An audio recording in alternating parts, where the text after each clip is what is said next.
Good evening, everyone out there. It's a pleasure to be back here this beautiful um, Tuesday, the 14th of May, 2024. In fact, today was celebrated as a national holiday in Liberia, the Unification Day, the day when President Tubman set that day aside through legislative enactment for Liberians to come together, put the differences aside, and forge forward to build our nation until 1980, when we had the first military coup, major military coup in the country.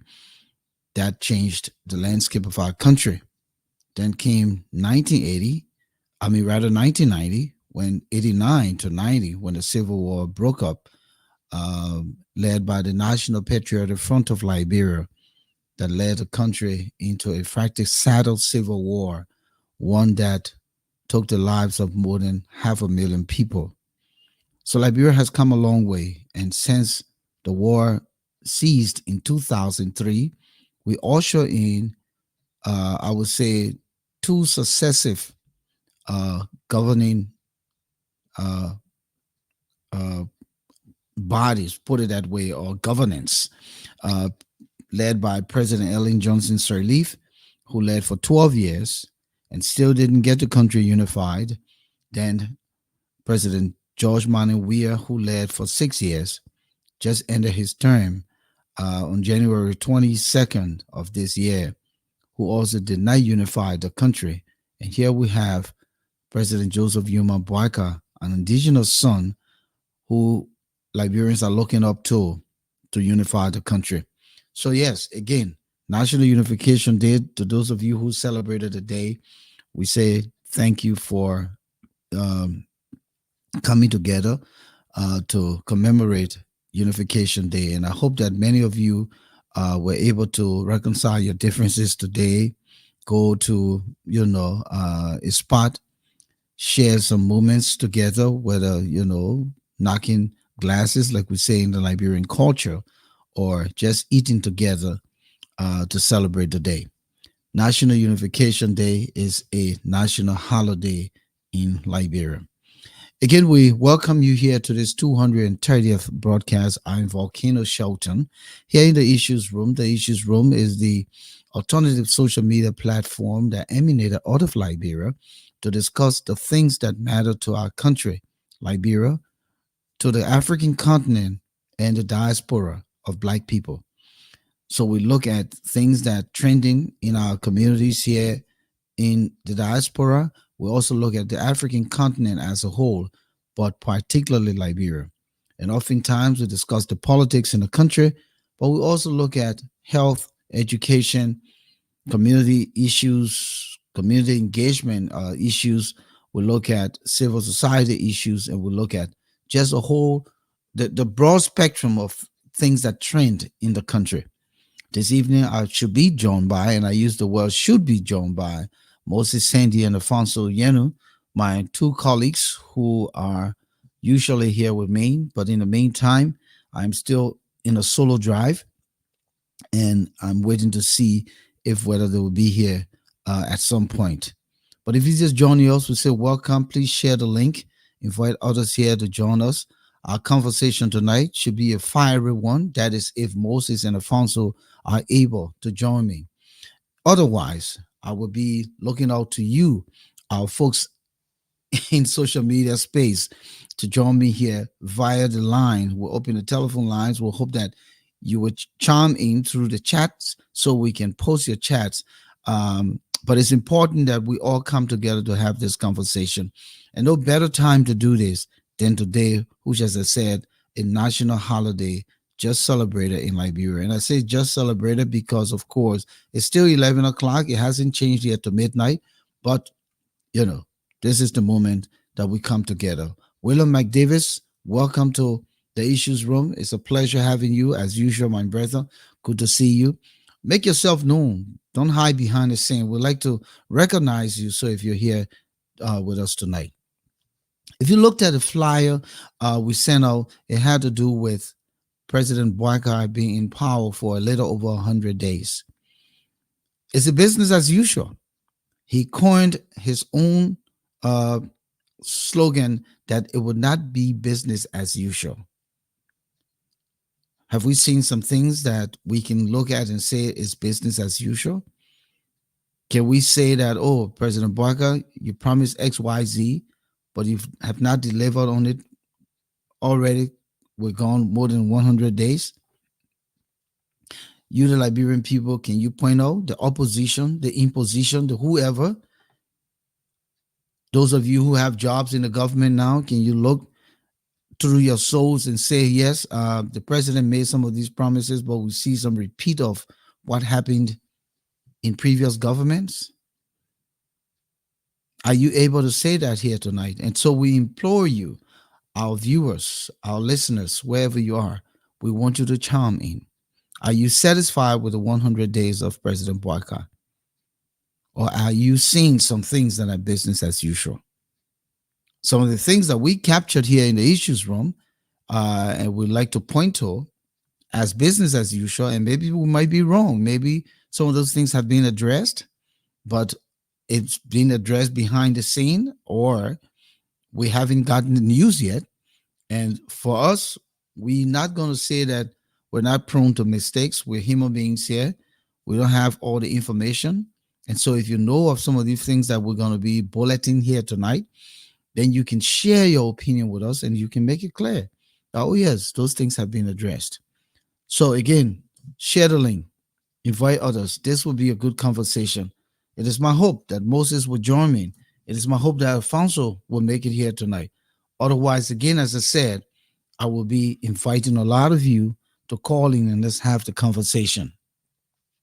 So one of the things that we captured is when we say business as usual, I'm not sure if the Unity Party chairman, Reverend Tappet, Luther Tappet, should hold a position in the government. The party chairman, because the last I checked, in as much as we badmouth President Weah, we talked about him, about his corruption, about everything, the lack of leadership and all of that.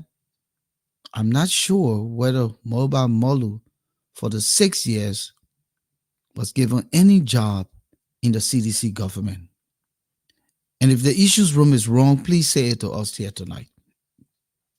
But we know of Luther Tappet's appointment as board chair for one of the lucrative companies in the country. That's a place where everybody, if you appointed anybody there, they'll be happy to, they would jump to it. Should Luther Tappet hold a position as party chairman of the Unity Party, the ruling party in the Liberian government? Would that be business as usual? Would that be? Accordingly, the president has not clearly declared his assets. What we say is that business as usual, when the president mantra of coming to power was to hold corruption by the throat and strangulate it. Are we going to say that's business as usual? Oh, by the way, did you all remember the monies that were provided for the inauguration? The $300,000+ that Mr. Tappet came to the word and said that in 2 weeks they were going to come back with the findings and bring some kind of light on how the monies were spent. Have any of you heard anything about it? Has the Unity Party come back to address the money and how it was used? Headed by the chairman of the inauguration, Miara Fambule. Is that business as usual? More than 100 days. How was the money spent? What's the record? Fingers were pointed. Will we say that's business as usual? The asset recovery team has members who are now throwing the towel so early because they're claiming they're smelling corruption.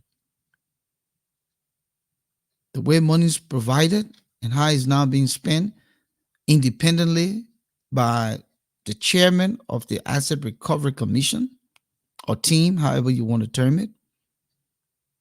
Are we seeing business as usual?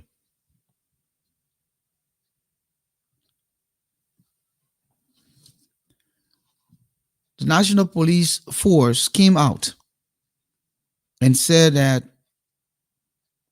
they want the motorcyclists to slow down in the capital city. They want to reroute them in ways that it doesn't create traffic congestion and danger.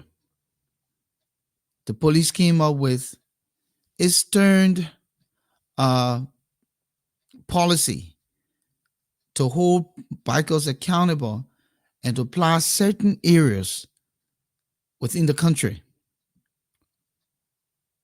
Albeit, it seemed as though everything was on course.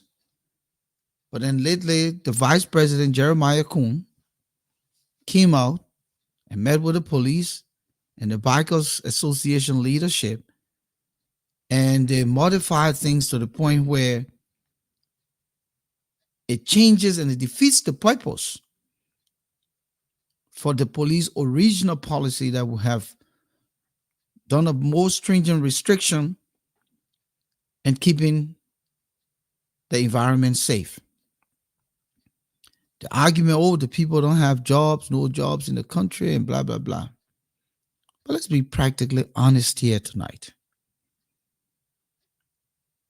There may be truth to it that there's not many jobs in the country because everybody wants to work for government.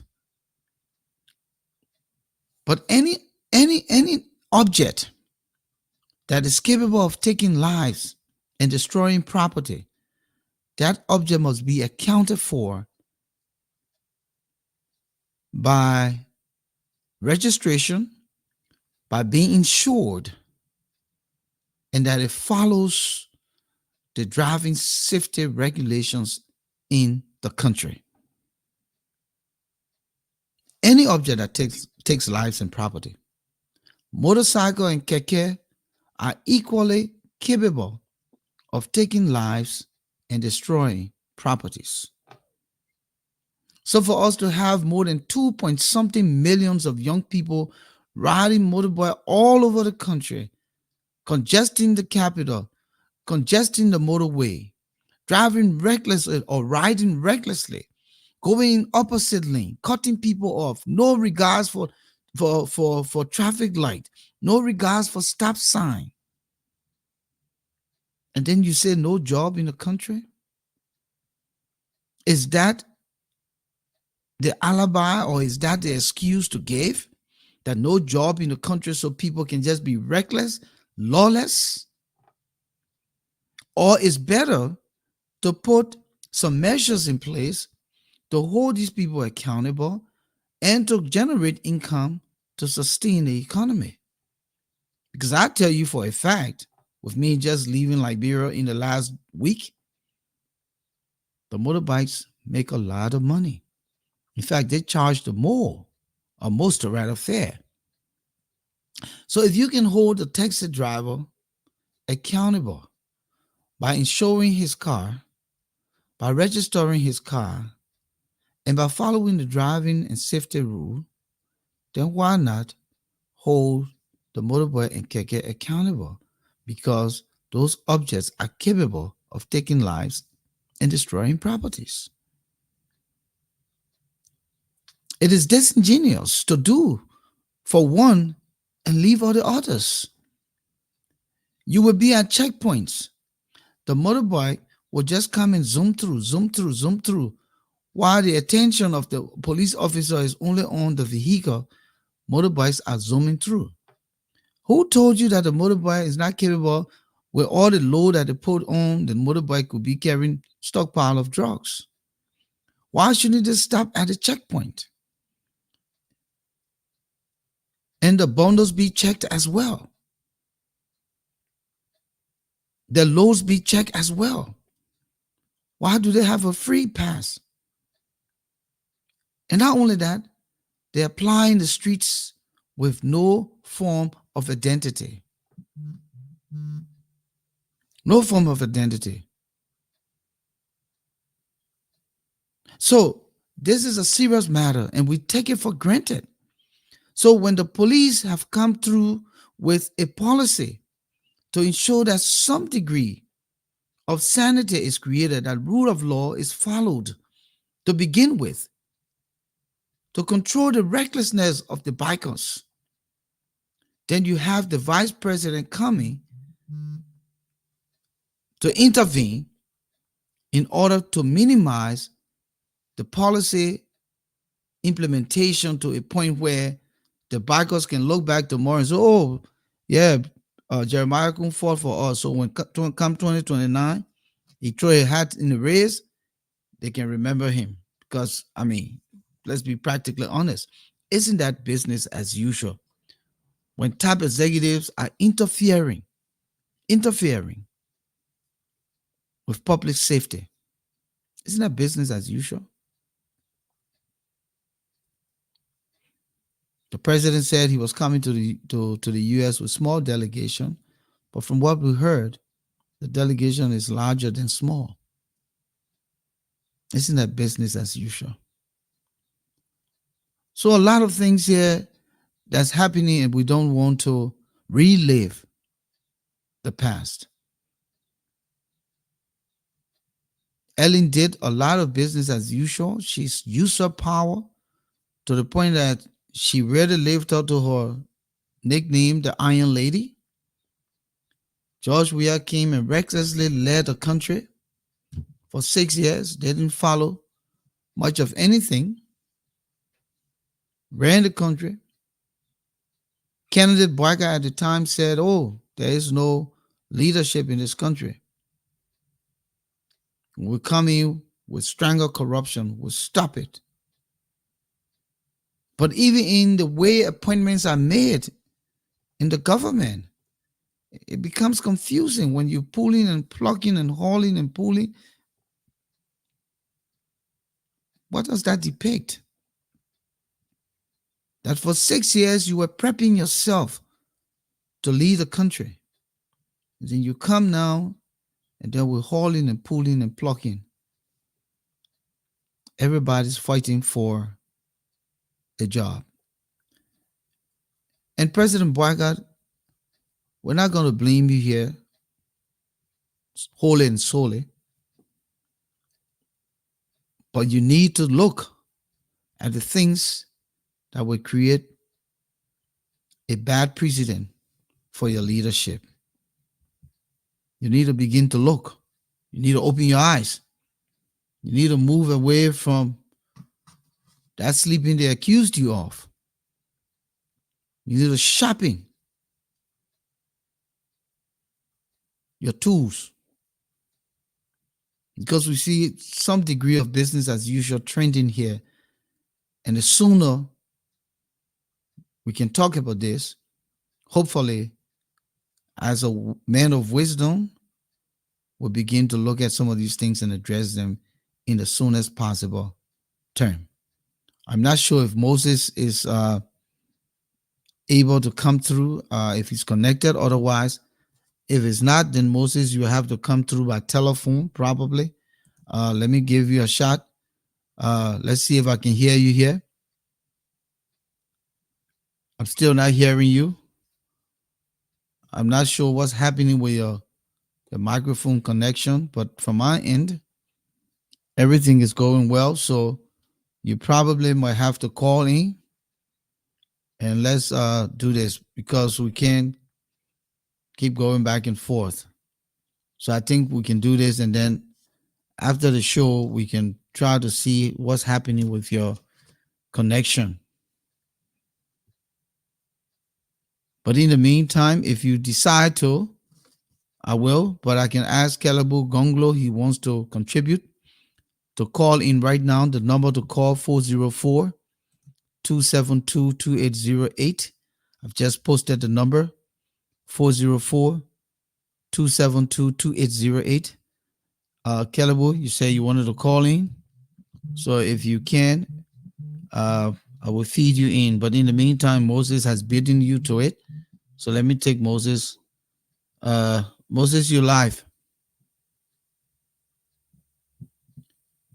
Uh, uh, I'm sorry that as a result of technology, I You got cannot. you got to speak up, Moses. You got to project. Okay.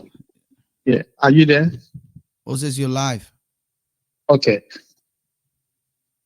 I'm saying that it is unfortunate that I cannot be on camera tonight. I don't know what is going on yet, but that's how it goes in terms of technology. But I think this is a very important discussion tonight. We come to the discussion to do a comparative analysis, like the writer indicated. Are we sustaining the status quo? Are we repeating the same thing that we ran against? We said, you and I remember on January 22nd, 2024, when President Boakai mounted a podium, he declared not only to Liberians, but to the world. And if I can quote him directly, he said, this will not be business as usual. And that's what he's been monitored by. Many of us who have interest in Liberia, we are following this administration based on that pronouncement. The phrase, the idiom, business as usual, what does that mean when somebody says that? It's a universal phrase. It goes beyond boundaries. It means that people don't care. They just keep things as they are. Even if they realize that there are problems, they say, there's nothing we can do about this. You know, and you just act that nothing is happening. You're just doing it. Let me give you a couple of examples, like you said, Volcano. Mr. Boakai, he said that his government will be a small size government. There will be no bloating of the workforce. That's the promise he made, right? Absolutely. Okay. Now, what have we seen? Let's take it out at our own backyard. LBS. Let's start LBS because that's where you and I worked. The Boakai administration said they will make sure that this government will not bloat the workforce. Today, you go to LBS, you have more than 5 deputy director generals. Let me make reference to some of the redundancies. There's a deputy director general at LBS referred to as deputy for new media and rebranding for Canada. Let me give it to you. What are those people rebranding at LBS? What is I rebranding? mean, Are they selling products that they need to rebrand? Explain that for Canada. I wouldn't, because I don't even know the job description. And how does it differ from all the other deputies within the context of broadcasting? So when I hear the word rebranding, it means that something that lost its savor, that lost its taste, that needs to be augmented. And so we have strategized and we brought in new, innovation to change the dynamics for that thing to make better or do better or reap the profit. For in the case of business, we rebrand to increase profitability. In the case of, many other things, when we rebrand, soccer team, when you rebrand, you're bringing in different, leadership, different class of players to get the team to function. So rebranding at LBS could be to rebrand the government, but the government has not even taken root yet.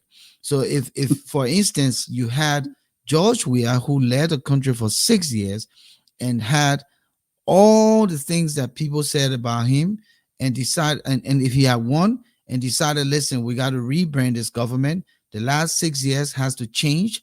And so we're going to rebrand. We're going to do things differently. Then I think then it would make sense to create a position for rebranding. But from my perspective, the government has just gone for a little over 100 days. So what are they rebranding? Or what's the context under which that position was created for rebranding? Is it rebranding LBS? Is it rebranding the government? What are they rebranding? Would be my thought, Moses. My brother, I agree with you 100%. You are 100% right. So it tells you that Mr. Boakai is repeating the same problem that he criticized. It is a waste of public resources to have a so-called deputy director general for new media and rebranding. You don't need a position. What you need at LBS, you need an assistant director general for news and public affairs in the newsroom. When we talk about rebranding, because of today's world, is basically what? Social media. Is you need a little team of reporters that the assistant director general will assign, say, hey, Volcano, Moses, I think you guys are very good social media podcasters. You focus on this, project the image of the government, highlight the news, because LBS is all about what? Telling the stories of the country, propagating the messages. Why would you waste thousands of dollars and pay somebody referred to as deputy director general for new media and rebranding when basically the man has nothing to do? And you take somebody who is not even a career journalist, a complete novice to journalism. You appoint this man to that position. I'm not being personal yet, but basically what I'm saying, Mr. Boakai is repeating the same problem that he condemned. He campaigned against the Weah administration. He criticized the Weah administration of bloating the workforce. They are doing the same thing. He said, like you earlier indicated, he said whenever he travels, his delegation will be what? A small size. They released the name of 9 persons, including the Minister of Information. What do we have? Over 25 persons in the United States. What is the essence of bringing the Minister of Information, the Press Secretary, the Deputy Minister for Public Affairs? You have somebody from LBS that is representing. Then you see the Deputy for Public Affairs sitting on the floor. You say he a reporter. Isn't this a waste? Volcano, where are we? What is the problem with our people? Let me give it to you. So yeah, so I mean, so that's one of the things we're talking about now. And bloating the workforce may be based on the numerous appointments we've seen and some of the extension of those appointments and duplication of the same thing that one person could have done. It's understandable. I'm not sure about civil service because from what we're hearing, they said that they were going to put a freeze on new hiring until they got everything cleared out. So that can be another topic for discussion. But let's come to the issue of, one of the things I mentioned with the party chairman holding a position in the government. He was appointed as chairman of the board. Is it LPRC or Yeah, LPA? LPRC, yes. It's LPRC. excellent Yeah. that you talk about that. So, Yeah. so that's a lucrative position. But then when I look back, Mhm. I don't know Moba Molu to have held any position in the Weah-led No, government. no, So wouldn't this be considered a conflict of interest? a The part significant one. It is a significant one, and Volcano. aligned with the context of business as usual then. Of course. Okay. Throw light on This that. and Volcano, this is what you see the double standard of these politicians. They campaign against Mr. Weah. They criticize Mr. Weah. They say he was doing business as usual. The Constitution, the Code of Conduct clearly states that anyone who works as a political appointee, So I yeah. was right when I said the NPA. So it's not LPRC, it's the NPA. Okay, Yeah, okay, yeah. off the top is the So, NPA. Thank you, yeah. Charles. Go Mhm. ahead. So Volcano is clearly indicated in the Code of Conduct. Mr. Boakai knows that a political appointee cannot actively engage in political activities. And you take the chairman of your party, you appoint the man as chairman of the board of directors, give this man supervisory authority over a government entity. And one Don't of you see conflict of interest? and one of the lucrative entities too, right? Yes, Because yes, we often say, oh, NPA is lucrative, LPRC, maritime, Ministry of yeah, Finance, those are LTA, mhm, those are the mhm, lucrative places. So yeah. so so and somebody here is rating have written rather, Abraham Bengu says, and the Secretary General of the party as Is the the is the is the managing director managing director of the Liberia LPRC? Petroleum Refining Company. So Yeah. we're going back into the circle of business as usual. So pointing these things out, people should not look at it as, oh, it's too early. No, it is the best time to address it now. The best time. Because you saw Luther Tape's demeanor when his name was not called and all of Oh, he was. the jobs were going and they were flying by, and he had his own gathering, and he decided to I mean, you could see it in his expression and all of that. And soon as the name Boje man disappear. In fact, when you were talking to his parents, I can still remember you said, I'm a Sabu, have Yeah. you heard my name? Yeah. He said, it's here I go home myself. I don't even know where to carry me. But I thought he should be And so, I thought he should be an employee of the party and not the government. yeah, Because to you be know, frank, I will give we had the credit. I will give we had the edge on this one. He didn't give any job to Moba Molu.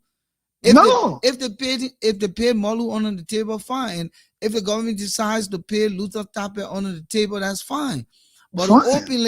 to openly name him as chairman of the board to head one of the most lucrative institutions in the country, the National Port Authority, that is business as usual. Of course, Volcano. And not take this again to the doorsteps of the president. Volcano, we listen to President Boakai everywhere he went. He said, when I take over the leadership of this country, I will declare my assets, right? Yeah. And make them public. Has he done that? I saw him go. He went to the asset place when I was Yeah, in but Liberia. But it is different from declaring your assets. But the law provides that you declare your asset, and he said he made it publicly that he will declare his assets, and the asset will be what? Published. He criticized Mr. Weir. but I'm He hearing said, that. "Oh, you know, So yeah, the play devil's advocate, I'm hearing that asset declaration is a long process because sometimes people got to be careful with how to go about, because you don't want to under declare and over declare or overly declare. So it is a process. The lawyer, people who are going to do the assessment of your property, your whatever, is a little tedious. So let's give him okay." the benefit of the doubt because he started, right? He started the process. So we No, just he, need to remind him that we need to know where the process is and when are you openly letting Liberian people know what you have. yeah, but Mr. Shelton, my brother, the president faltered. He let the people down. When it comes to legal advice, having the best lawyers, Mr. Boakai is the most powerful person in the country.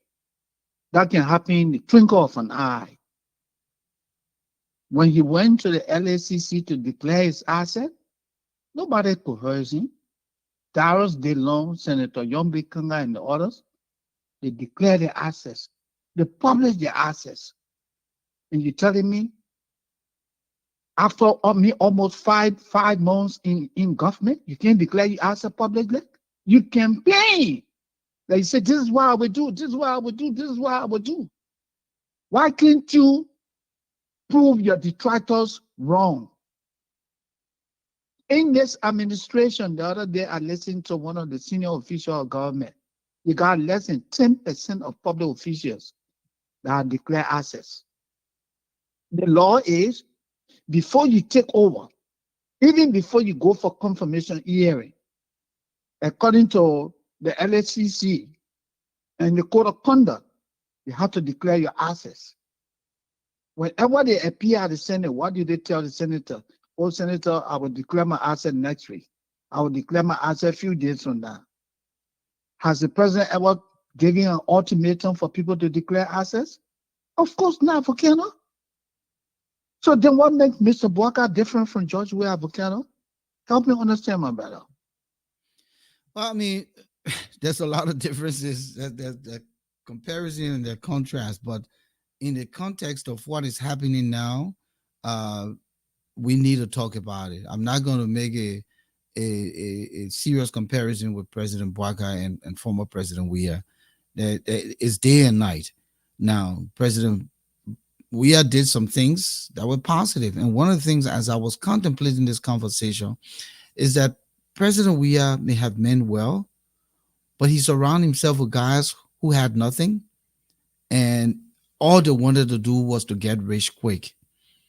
And they came in government knowing that as it was, they may have just done 6 years. They had a self-fulfilling prophecy that they were one term. And so they sold that to President Weah and said, "My man, if you can get rich now, you won't get rich again." And so in that same vein, he started to go in that direction now. On the other hand, here we're looking at President Boakai in his age and seeing that he's probably a one-term president.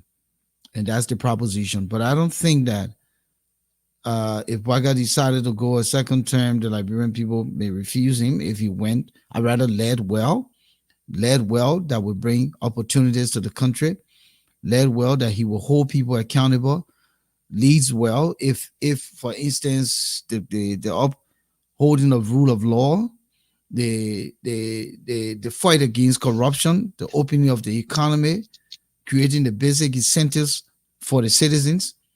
If he's still capable, what's his name? Robert Mugabe was 90 plus and was still trying to run Zimbabwe. Yeah. So long Boakai is able to manage these 6 years and his health, and he's capable, and he's still seen, and he's able, there's a potential he can go another 6 years. Who knows? So we cannot just rule out that he's a one-term president. And so the issue, and what I'm trying to say here is that he needs to look at the country that he's claimed had no leadership. He said there was no leadership in the country. The country was on autopilot. Yes. Another candidate said, who was Cummings. Mhm. And so the coming now, and we're looking at some of these things, it kind of gets scary, because if we're not going to say something about it, then the glass through, and sooner or later, more things will happen. President Of Boakai course. needs to step up. The people he has around him now, I can see some degree of cronyism. I can see some degrees of entitlement. And I stayed 2 months in Liberia doing this whole transitional piece, where part of this 100-day calculation. And as I said, some degree of entitlement. And those people who were with him, his boys from back in the day, they're not going to help him. They're not going to help him, because a lot of missteps are taking place. A lot of things are happening, and it's just going to hurt the dream and aspiration of the young people who stood in the line to give President Boakai an opportunity. So the term managing expectation, more than 100 days, people cannot continue to manage expectation when they can't find food to eat, when there's inconsistent electricity, when there's inconsistent water, when there's the lack of rule of law, when there are smells of corruption around the country. I was there. Corruption has not been touched. In fact, it's blossoming. If you go to public institutions to get business and services, you better be prepared to spend extra outside of the normal procedure. And if we just create the environment where the normal procedures can be followed, I can walk in, I can get my documents, I can pay for it, I can then we'll say we're doing something, but that's not the case. In fact, corruption, as I said, is fertilized and it's not going anywhere. It's not going anywhere, Moses. Yeah, Ralph, can look. Since you spoke about the issue of corruption, and this battle tonight will continue to take it to the doorsteps of the president. What the president of Boakai promised Liberians? Did he not tell Liberians that he would have a call for an audit into the $650,000 that the we administration made available for the transitional team to, to plan the inaugural program? Have we gotten any report? But also Miata add, Famula was head of that committee. and then also add, yeah, Yeah, go also ahead. add the party chairman, Luther Tapia, Yes, came to the word and yes, said that in yes. 2 weeks they were coming He back. would have, Yeah. yeah, we report. Have we gotten any report? Volcano, what we're seeing, let's even localize it. Like you and I, if we go for a job interview, we sit at the interview, we look sharp, very intelligent, and we make all these big promises. I'll hit the ground running. I'll keep things in shape. I'll make sure that there's a hike in referrals. I will make sure that everybody will report to work on time. And they said, damn, that Volcano guy is the guy we need. They give you that job. After the first 2 weeks, your top managers begin to observe. You say you'll be to work 8 o'clock, you're showing up 9 o'clock every day. You see the man dropping the ball. The people notice, you see a decrease in referral. And when they ask you, say, oh, I just came. I'm trying to get settled. They say, no, but man, you said you've been doing this thing here for years, even though this is a No, new you environment. say you manage your expectation. you telling the company to manage the expectation. Then the people start holding meetings right away. They say, man, we think Volcano is up to the task. Right? That's what they do to us here in the West, right, Volcano? Yeah. They begin to track you. When you don't meet those benchmarks, they call you for a meeting. Unfortunately, we have to part way with you because you're not meeting the benchmarks. So Mr. Boakai say he will fight corruption. Up to now, we don't know what happened to that money, the $650,000. Even the lady who chairs the inaugural committee, Madam Famula, she came publicly. She said she did not handle any money. She called for an audit. As we speak, there has been no audit report. These are the people that are going after what? People from the CDC. So Charles Don't Crawford, get it wrong. so Charles Yeah. Crawford says the Mira Formula Committee was audited and was cleared of any financial malpractice. Where are the reports, Mr. Crawford? Let him tell us, where are the reports? When was that report published? Where's the report, Mr. Crawford? Give us the source. Okay, I still can't believe that these things are happening. If you commit to doing something, the people hold you to that standard, Volcano. So and let this me is let why. me let me throw Yeah, this in, Moses, as we continue yeah, in this lane. One of the main issues here that the president promised was the uh, establishment of the War and Economic Crimes Court, right?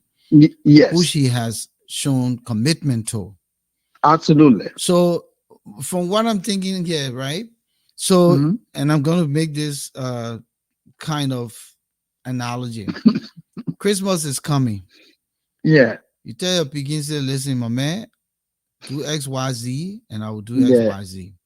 yeah, The man tell you, said, Dad, I want to go to St. Patrick's. And yes, the man was in one of these little small schools, and he said he wanted to yeah. go to He St. said that Patrick's. I said Patrick Amongo. Yeah, Okay. But then also, you promise him for Christmas, you'll get him this, this, and that. yeah, Then come Christmas, the man get it this, this, and that. but you made sure the man was registered his tuition paying for as St. Patrick's. Mm-hmm. What I'm saying here is that the small thing that happening that we're talking about here at business as usual, Yeah. the Bible say, you know what? I will sign a World Economic Crime B. So the Oh, Prince focus, Johnson. yeah, so the focus can be on the big one and we'll be doing the small one underneath that. The next I will create nightmare for Prince Johnson. So while the attention on our side, we'll be talking Yeah. this, we'll be dealing with the small one and will be on the back burner. But but but everything matters. Everything matters, President Boakai. Everything matters. And while it is true that we trust that you will do well, what we want, what we're doing here tonight is to remind you because you cannot be every place all the time.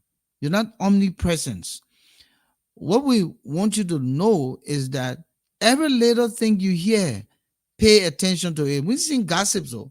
We're talking about No. media, the things that you hear, especially we're reminding you now, your appointment of Luther Tapper is supposed to be withdrawn as part, Of or he course. resigns from the party position because Charles Yeah. Crawford made a comparison with Nathaniel McGill being party Yes. chairman and was given the state position.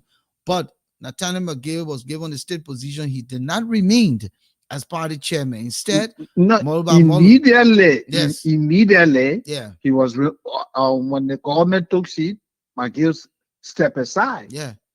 Yeah. Yeah. Go ahead. So Luther Tappe should not be sitting in our board, on our board rather, as chairman and still chairman of the Unity Party. Neither should, what's this guy, Amos Twe, The, be yeah, the managing Secretary director General. Yeah, and still Managing Director. consider secretary general of the party. Mo Ali, Yeah. a So prominent official of the Unity Party, is in cabinet. yeah. So who So are you serving? so interestingly, some things need to be changed, and we just want to draw the president's attention to it. And I think that he's a man of wisdom. He understands uh to air his humor, and so he will hopefully pay attention to make sure that he cleans his name because those appointments were made by him. And had he Yeah, thought through the process, he wouldn't have done what he done to come across as business as usual business as because some usual. of the appointments were not necessary. But you can see that the pressure was on.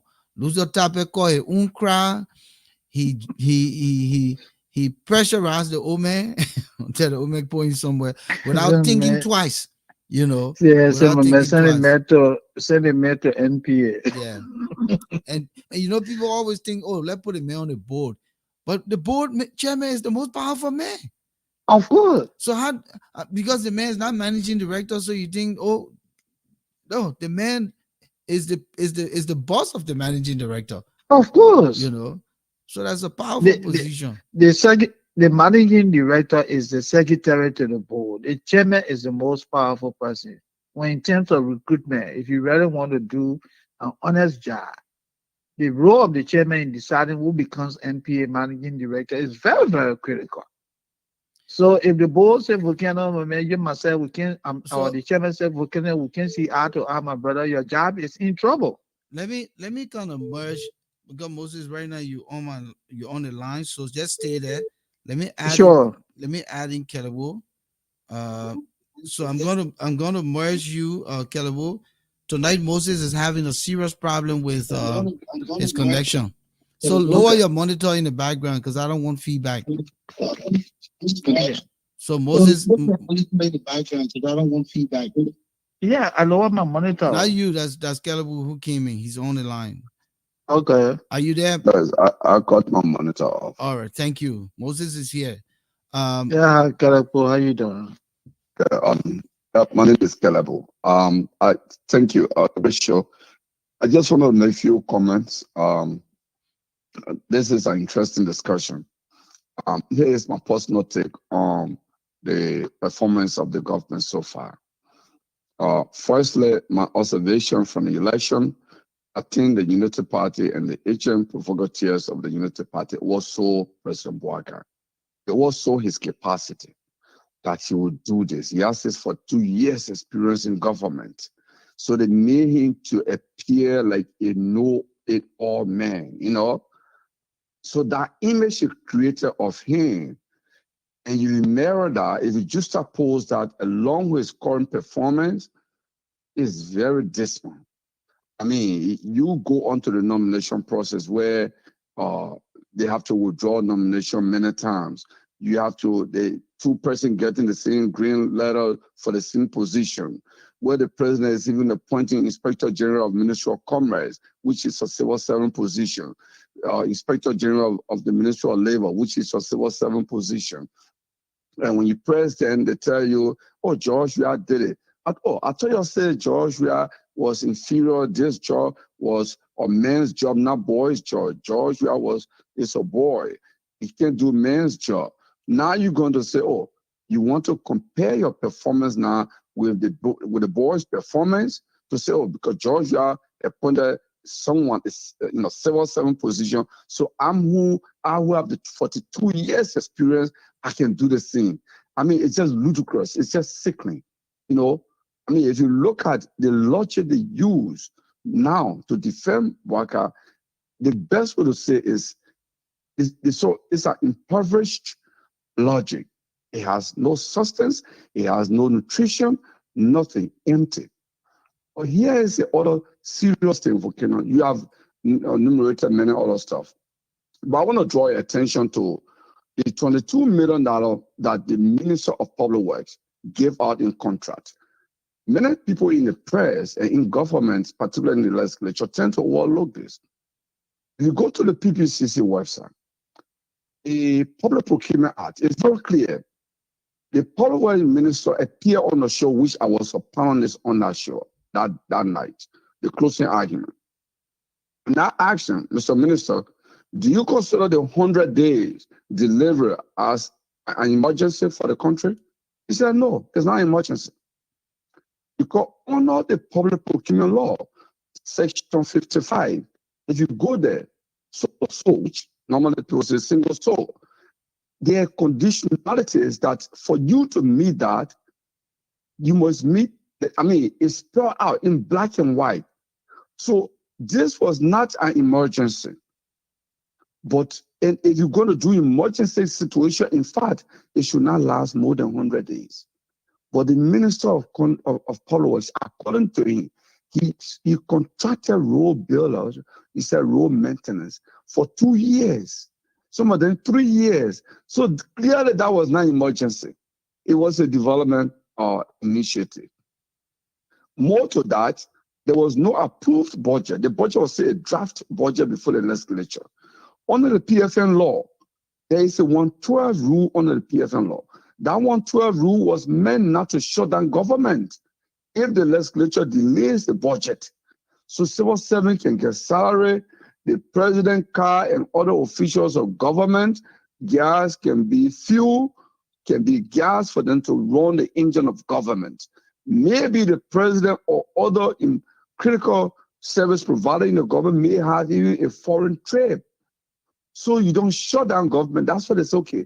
When the budget is under review at the legislature, you can use 112 of the proposed budget, but to run government, not to give long-term contracts. Because you're not sure whether the minister will get a $22 million budget. Mm-hmm. So he committed even the government on the draft budget. He fought the law. He's in complete violation. I told him outright on that night on the show that, Mr. Minister, respectfully, I may submit to you that you are engaged in an act of corruption. You have corrupted the procurement process for pecuniary benefits in my judgment. He was angry with me. But I have to speak the truth to him because I am a Liberian and I want to go for the country. I was not going to mince my words that the Minister of Public Works engaged in an act of corruption by doing what he did. I want to just contribute that. Thank you. Thank you, Kelebo. Thank you for your contribution. Moses? Yeah. I'm going to take you off the line now. Go ahead.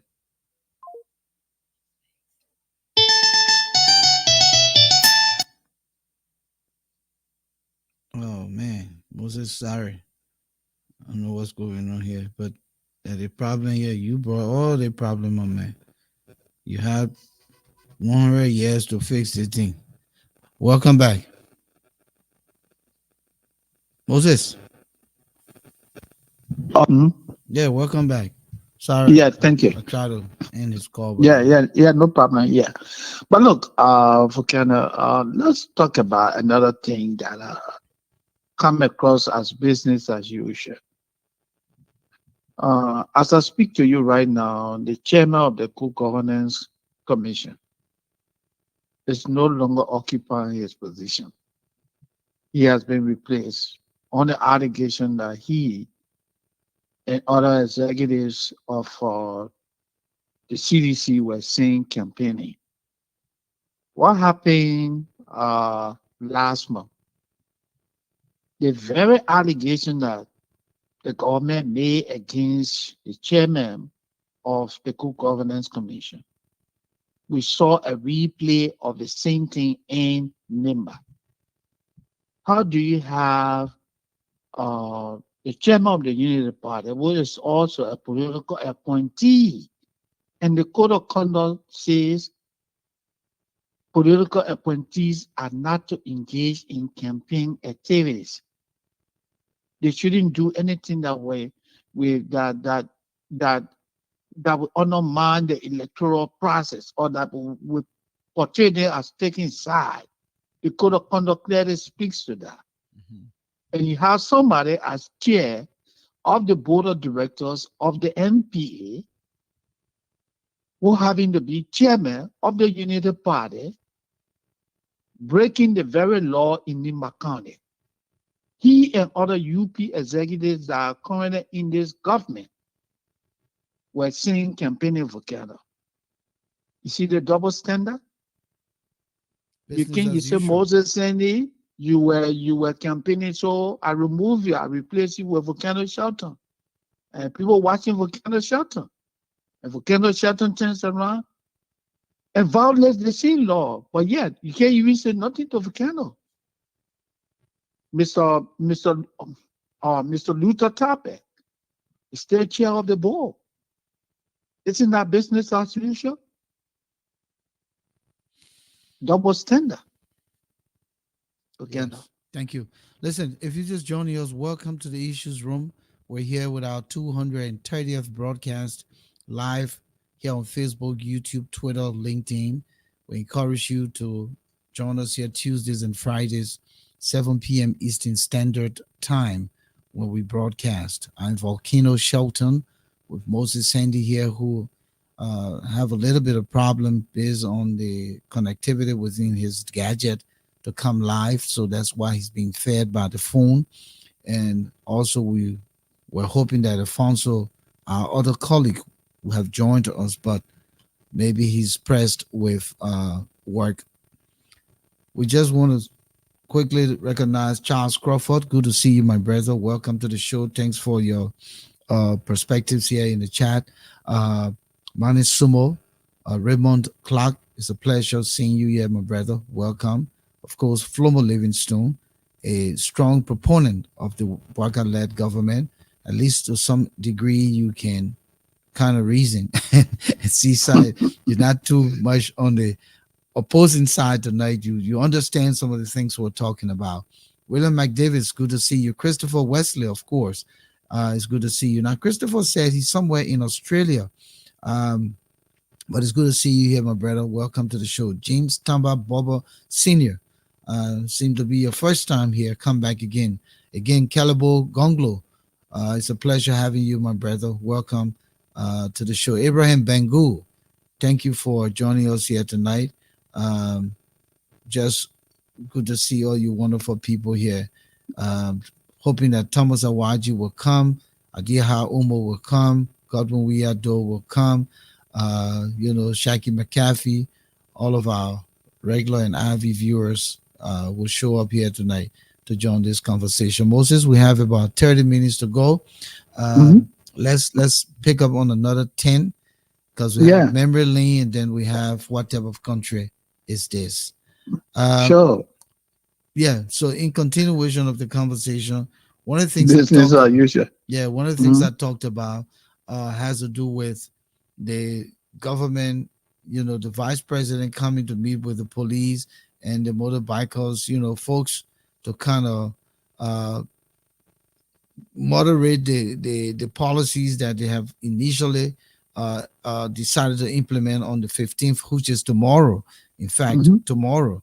But as you can see, they have been able to win, meaning the bikers and the vice president. So the police now kind of going a little softer on the original policy and plan. The issue here is that from what we hear, they must register the bike, they must insure the bike, and they must have what you call helmet for day and the rider. Do you think that the bikers will listen to the government, especially when the police is incapacitated, Moses? If you're in Monrovia, you would know that the police are incapacitated. They don't have enough vehicles. They don't have enough bikes to chase other bikes. Uh, a lot of them standing at the checkpoint don't even have batons with them. They just only have uniforms on. They're not appropriately attired with all the necessary gadgets to represent a true police officer.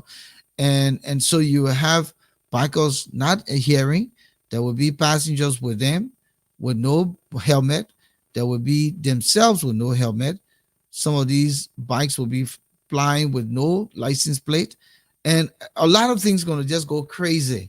So, why do we have the vice president coming in when the police? I believe the police are there to ensure rule of law is adhered, and safety measures are in place to be enforced. And when you have a vice president coming to intervene, um, isn't that business as usual? Of course. Volcano, the thing is glaring.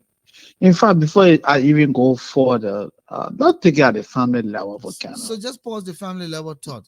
So Yeah. the point here is that how are we going to move the country forward when we continue to be euphemistic about the implementation of policies and procedures in the country?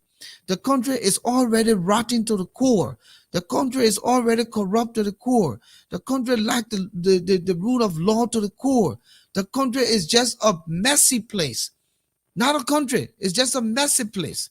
And every time when we try to put, enforcement in place to be able to bring us back to at least a decent place of civility, we have a government official who has power to come and step in and try to create some kind of political, what you call score big, right? So for the Hmm. future. Go to the family level. You wanted to make your point. Yeah, quickly. What I was saying, Volcano, is like, say, you have a couple, mom and dad, uh, they have hypothetically two kids at home. Whenever the mom takes disciplinary action to put the kids on the right track, dad comes and reverses mom's decision. He does that consistently, and moms begin to feel powerless. What do you think will happen in that home? There will be no peace. The kids will have little or no respect for the mom, and nobody will be in control because whenever things are happening, mom will just say, then look back. So, well, when I will take action, the man will come and overturn it. That's what the vice president, I would say, with the acquiescence of the president, did to the director of police. They embarrassed the police authority. The decision to get those motorcyclists off the street, it did not come, impulsively. The other police in just wake up tomorrow and say, I don't want to see nobody on the street. Meetings were held, even with leadership of the motorcyclists, and they all agreed Agreed. That's the that problem. they agreed, Volcano, that this will be what? May the 7th. Later they say, oh no, you gave us a couple of days. They say, okay, we gave you May the 15th. prior to the 15th, the vice president and the president had their own conversation. He said, oh, I'm tell the people that then step down. Is this not business as usual? What makes this administration different now from Mr. Weah when it comes to enforcing the laws of the country? The laws are the laws. The motorcyclists, like you said, Volcano, these people cannot be laws unto themselves. If you are telling taxi drivers, you are telling private vehicle owners to register their vehicle, you're holding them accountable to travel rules and regulations. Then why can't you hold a motorcyclist accountable? Every time, Volcano, you just came from Liberia, you can better speak to that. You see a significant hike when it comes to motor accidents involving motorcyclists.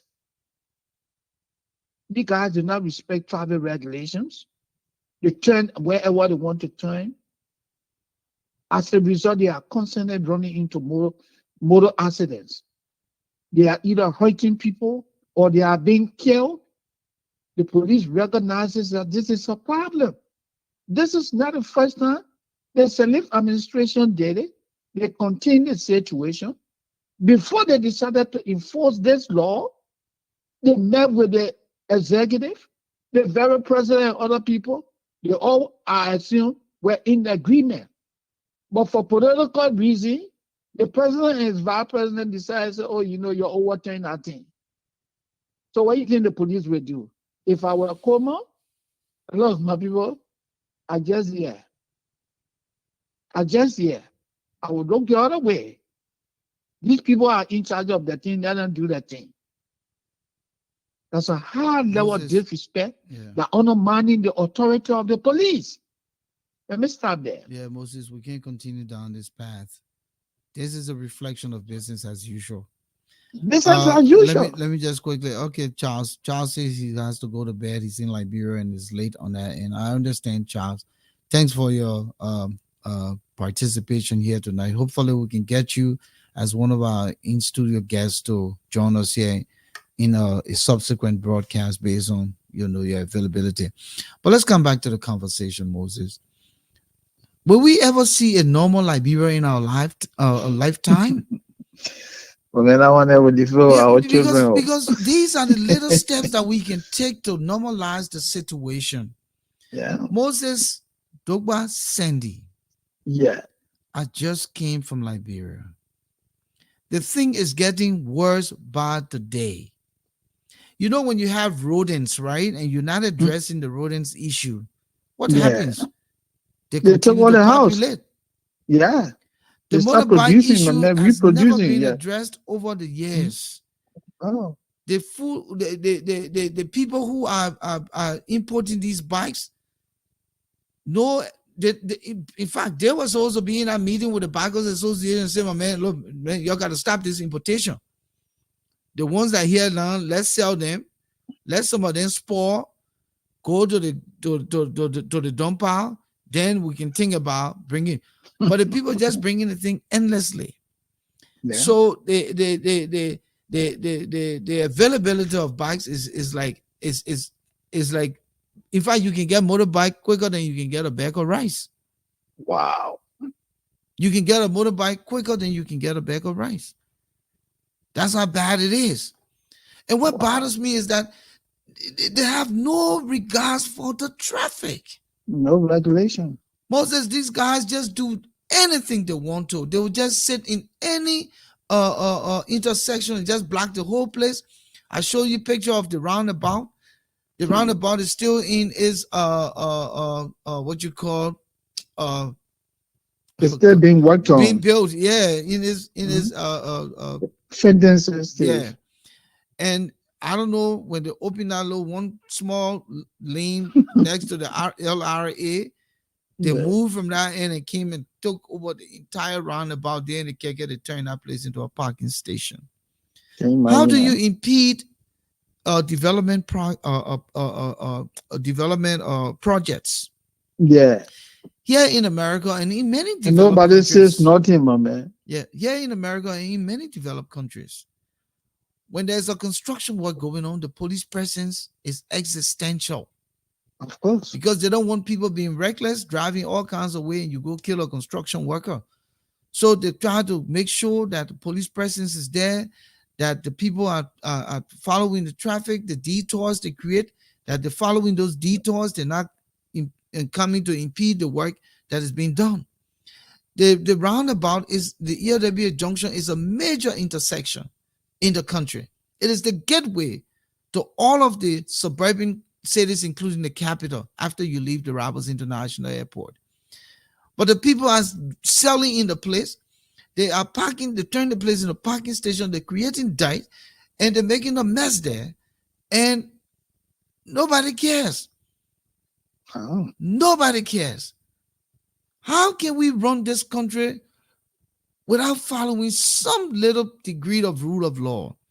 And then when the police try to put this measure in place to control the bikes so that people at least can have some degree of safety, some kind of orderly traffic, you, Mr. Vice President, in consonant with Mr. President, come and try to change things, Yeah, turn the whole thing all over. because they say the people ain't got job. Nobody's saying that because the people ain't got job that we can't have a country of law.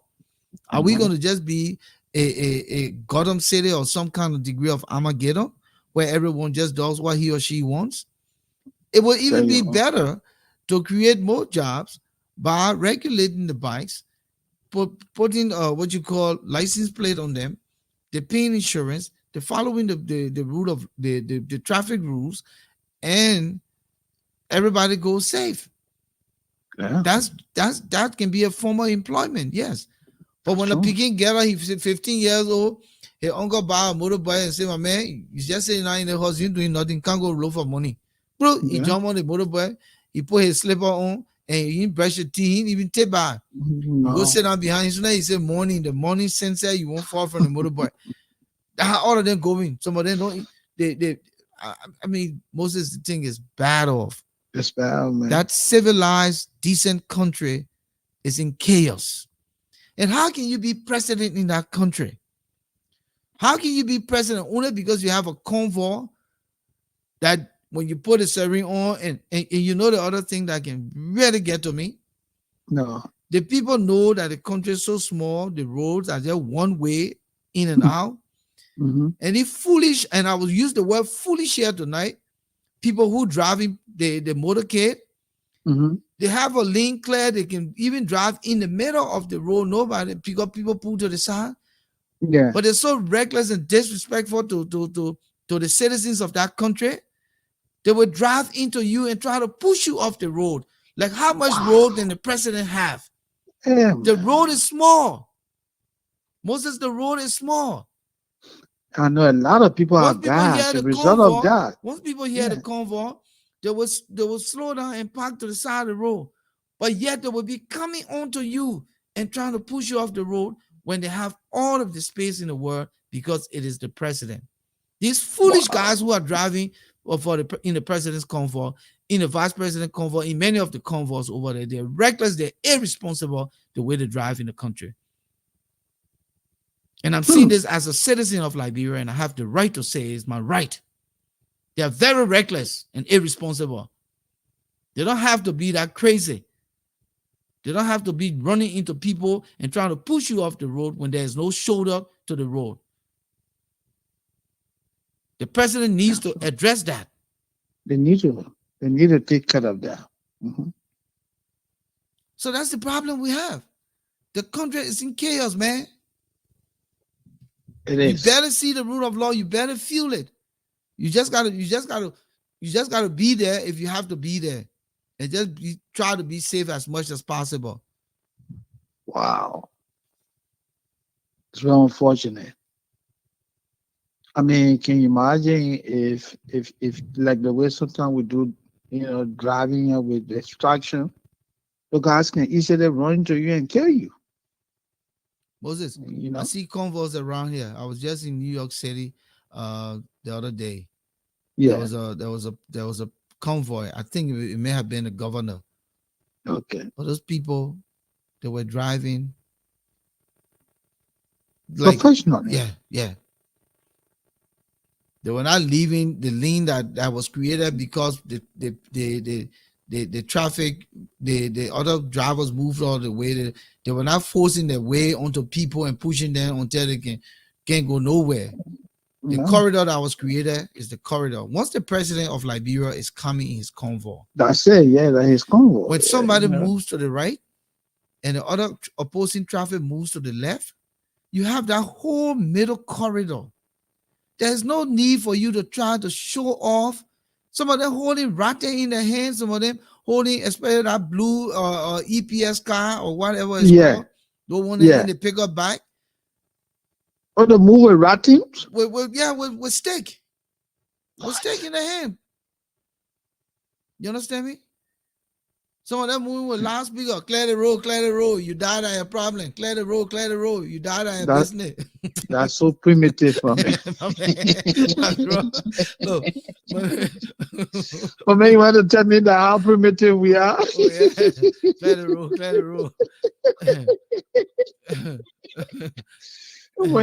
When the last time of the body was, Clear the road. and your people say, Clear the road. you down at your trouble.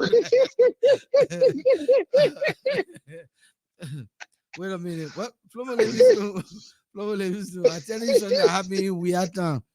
I tell you, during Weird Town, the man had a clear the road. You died at a problem. Then Boakai, una man, they still doing the same thing. You think I play? You are in Liberia, maybe you see the comfort coming. The truth there is that you're right. You can't compare the roads in America, Flomo Livingston, with the roads in Liberia. That is why the citizens lives must be protected. The convoy in Liberia should not be reckless, whether for senators, whether for diplomats, whether for the president, whether for the vice president. They did not come to this position because they were just handed it. The very people that they're running into and beating up and pushing off the roads are the people who stood in the line to vote for them. Yeah, you're beating the people, man. Yeah. No, clear the road. Yeah, ratting your hair. I mean, you know, I will tell you, I had a serious situation. I almost drove behind President Weah's convoy to a Jamaica resort. Wow. They were fixing the road.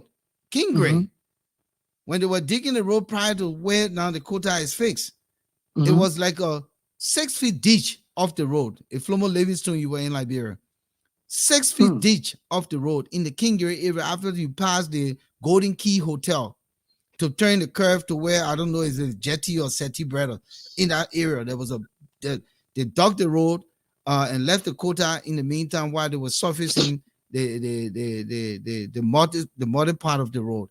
The ditch that was there, you could never even bring a car down. I pulled myself to the edge of the stuff almost for my tire to slip. Yeah. These guys came and the guy banged my windshield, almost broke it with the what you call it, the stick he With had a in his baton? hand. It was a long stick he had in his hand. Wow. When they had all of the space in the middle to pass. Yeah, this is man. not, I'm not making this up. I'm just telling you No. how mundane we are, how primitive we still behave, and we don't even understand. By the president coming and you bulldozing, that don't change anything. He's still going to come to a stop. He's still going to get to where he's going. Because if you act reckless and God forbid, the motorcade has a major accident, then it's a problem. Of course. It's a problem. It's a serious problem. Can you imagine what if the people you attacking physically with objects and stuff like that, they start throwing stone? You know what it mean? Yeah, so Moses, I guess this is where we're gonna end the conversation here tonight. As we let me see if you hang in there. If I can find memory lane while you're on the line. Okay. Stay with me.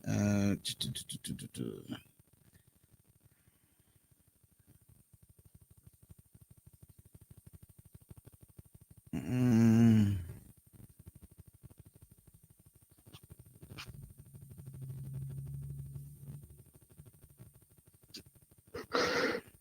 All right. So I thought Manneh would have written something about unification.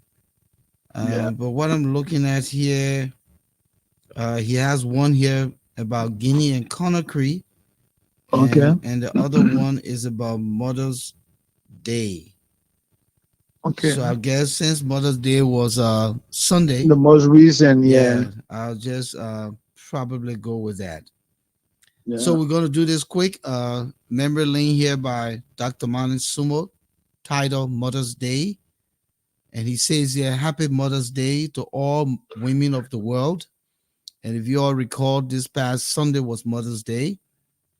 But who is a mother, if I may ask? He says, a mother is the only person who carries you for 9 months in her belly, then 3 years in her caring arms, and forever in her heart. All women are mothers because a mother is a selfless, loving person, the equivalent of the father and plus. She sacrifices many of her wants and needs for the wants and needs of her children, her fiance, her husband, a family, and her friends. She is my mother. We honor you. Mother's Day is dedicated to a woman of valor. She is a proud Liberian woman and a woman of substance. And today he mentioned Chief Lanko Lepe. Chief Lanko Lepe was born in a strong Kwele culture, was an early advocate of gender equality in Liberia. Her peak in traditional Liberian politics gained prominence in the 1920s when she, along with other tribal chiefs, offered a huge parcel of land to the equivalent of 1,086 acres to the government of Liberia. The land was in support of President Charles D.B. King's dream to build an agricultural and industrial high school in Liberia in honor of Booker Washington. In 1929, the Booker Washington Agriculture and Industrial Institute was established, today known as Booker Washington Institute, BWI.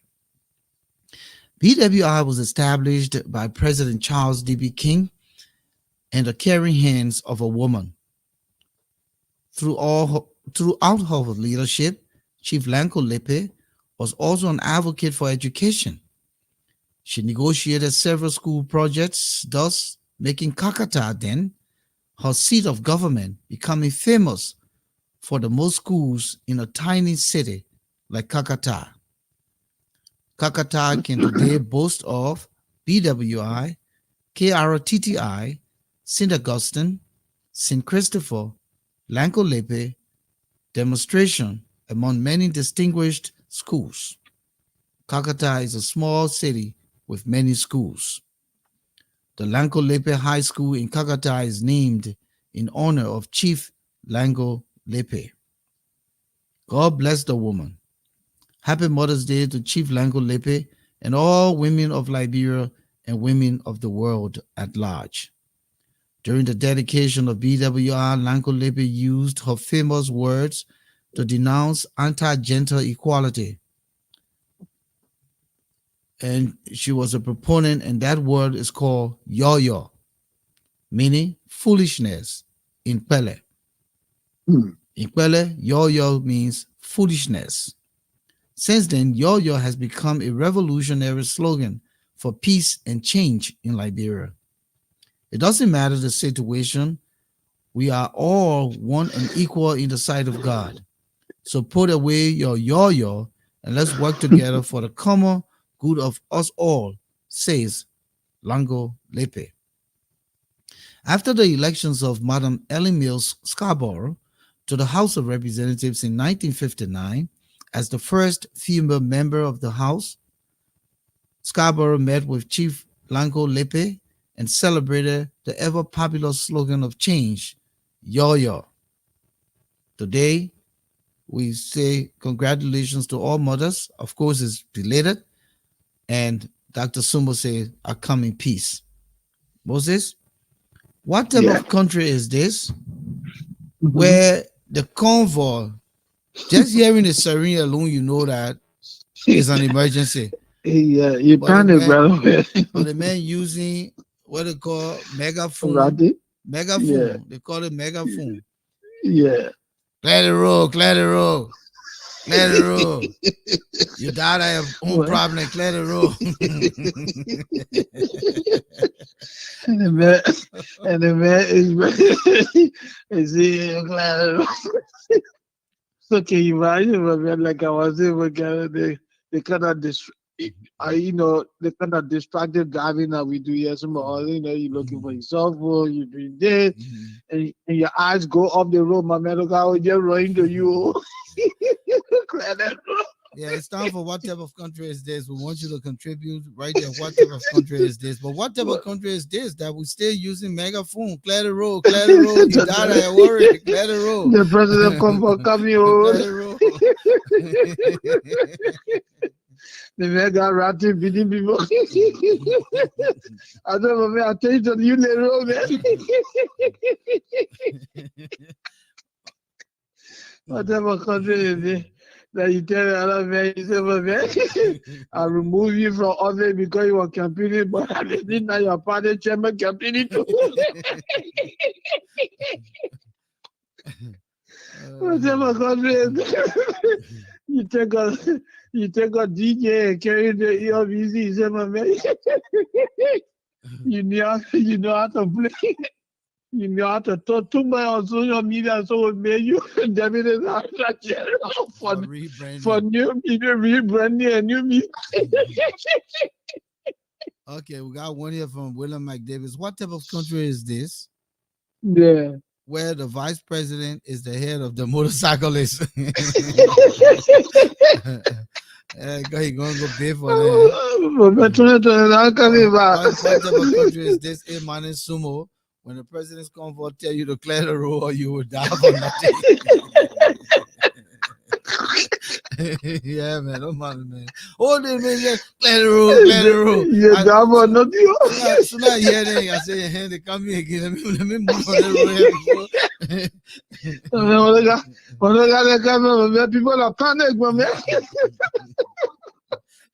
Can you imagine? Forget it, if you're driving at an area that, there's no shoulder. And you know what I'm talking about? What does that mean? You tell me, man. Most of the place, no shoulder. You can't get off the road. What? My man, risk it. You squeeze yourself hanging, my man. The man is still want you to clear the road. Otherwise, you die, I worry. You take up, my man, your own thing with your boss. Clear the road. You died out of trouble. I worry. Clear the road. Whole day, man, get here. I see no country where they can use siren more than Liberia. Oh, my man, every little thing is a siren. Every little. So you mean the man is a deputy director say he got siren? Oh, but what do you call it? Pimping and all got siren. Oh, pimping coming with a pimping man coming with a siren. You jack, you scream out to the time you go clear the road because you know who in the the man got an only thing that little light flash in and out. So one guy give me space when I met me. I was so mad. I put it behind. I cut it off. He said like can maybe scared. Put him behind you. Can't fool me with siren. I think he said I real man. So I met me. I said, oh, for real? But they are coming for you. I beat it. I'm cutting off. I said, we're gonna fool him there. Well, he probably made a breeze almost talking off the road. I mean, he shook. Yeah, man. I said everybody just does what he or she wants to do, man. What type of country is this? Where everybody just does what he or she wants to do. What type of country? Whatever country is there, my man, they may even so. But for you to go to white America, I'll be calling around, asking people for round. Uh-huh. They say they get the first pay year. Yeah. What type of country is this more than 100 days before you get the first pay year? They stay They say calculating honestly, them. oh Yeah. man. Yeah, my man, they say you minister, my man. When your man comes, they say, you say, my man, I've been here 2 months now. No major yet. Yeah. Manneh Sumo, They say, what type of country is this? When the oldest African republic is using megaphone to drive the to drive the president to work, clear the don't road. worry, clear Clear the road. the everybody talking about the moving forward in life, my man. We say, whipping people off the streets, my man. Moses, for us that thing Mhm. it just looks like it's normal to No, them. it's normal. Yeah, it's Yeah, normal. Yeah. it's so normal. But what type of Yeah. country is this, my man? The asset recovery team that was Yeah. Oh, established to go after yeah. assets, eh? And to The fight fighting among corruption. themselves. Already is Yeah. now smelling corruption. That's some of the The people members say they want the chairman. resigning. Oh, Yeah, chairman, they say the they say the chairman acting chairman is like authoritative. and he acting on his own. Yeah. They say they want it, man. Man, what kind of country is there, my man? You that king say you want to set example, you want to go after the dishonest. And you can work together, my man. Yeah. Can you imagine? Wow. Can you imagine? What country is this, man? But Moses, let's end the Yeah. show so we can go Yeah, in man. studios to see how we can remedy your problem. Yeah, All yeah, I right. appreciate Yeah, that. because Yeah. it's already past 8:30. So Yeah, I'll okay. let you off and then close up and then be in studio. I'll Sure. join you there. Okay. Bye. Okay. So, ladies and gentlemen, we want to thank you for the opportunity to join us here tonight. Steam Bunker, it was good seeing you. Thank you for coming in.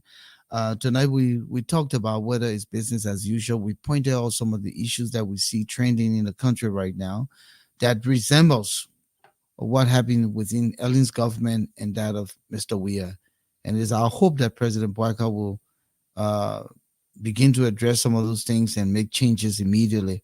100 days is a lot. And so let's hope that going forward now, we're not talking 100 days, we're talking 6 months, we're talking a year, we're talking year 2, year 3, year 4, year 5 to year 6. That some of the things that we mentioned here tonight will be addressed. Thank you so much. We'll be back here Friday with another edition. Don't know what the topic will be, but it's our hope that you will join us for the Issues Room, Tuesdays and Fridays, 7 p.m. Eastern Standard Time and 11 p.m. in Liberia. Thank you all. Thank you. I've had a good time with the laughter here. Clear the road. Clear the road. We'll be back here on Friday. All right. Good night, everyone. Thank you for being